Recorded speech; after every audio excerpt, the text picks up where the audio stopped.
Off they went, the two relatives, at thrilling speed, until they reached the priest's barn where Tybeert could fulfill his needs. A wall was built around the barn in which the thieving fox had made a hole 2 days before to steal the priest's cock. His son was very mad at the thief and was sure that he would somehow, some way even the score. Before the hole, the angry son had set a snare to catch the thief, and evil Reynaerde was well aware of that. The fox laughed inwardly and said, "You see the hole? You need to crawl through it.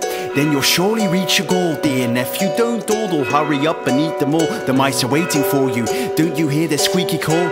We can't stay for hours, so when your prey's devoured, come back out again quick. I'll be waiting, coward." "So," said Tybeert, "you say I should go in and get my kicks? I don't know, priests are cunning, they know clever tricks.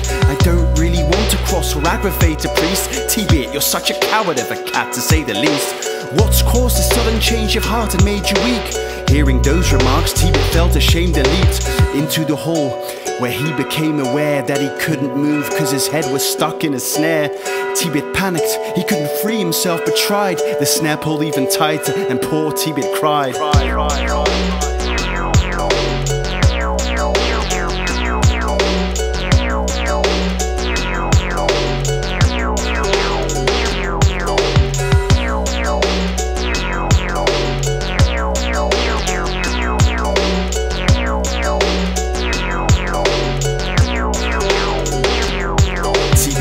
Ever so scared with his head in a snare. Reynaerde was outside shouting, "Is it pleasant in there? Are the mice fat? Are they all that you've been wishing for? Cause I'm sure that if the flavour of your dish is poor, Martinet will gladly go and make you a delicious sauce, which I guarantee will just make you want to lick your paws. And I can really hear your singing voice improving as we speak. It's pleasant and your song of choice is moving. I'm thrilled to see you're filled with glee. I'm happy for you, mate." In this way, Reynaerde gloated over Tybeert's fate. Still filled with disbelief, Tybeert screamed loudly, waking Martinet, who shouted, "I've caught the chicken thief! Now let's go and give this rotten beast what he deserves." He went to wake the rest after these heated words. Mother and children quickly got up and raced to where the night before vindictive Martinet had placed a snare. The priest himself, who slept nude, sped to the wall with the hole in it, wearing nothing at all.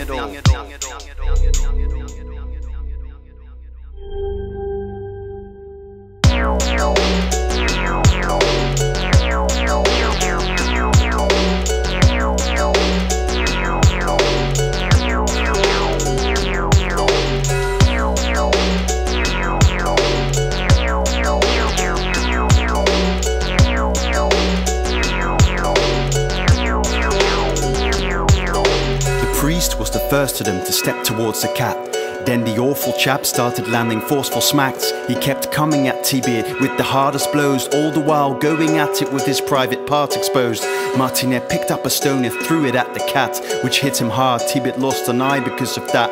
The priest, still naked as he'd been from the get-go, raised both his arms to deliver him a death blow. Being on the receiving side, Tybeert realized that if he didn't act now, he would no longer be alive. He jumped towards the priest with claws out and aiming low, sank his teeth and claws in the balls of his naked foe. He bit the scrotum off, which fell onto the ground. Lady Lure screamed and started crying like a hound. "What a loss," she howled. "Even if he does recover from his injuries, he won't be more than half a lover. In bed he'll never perform as well as before.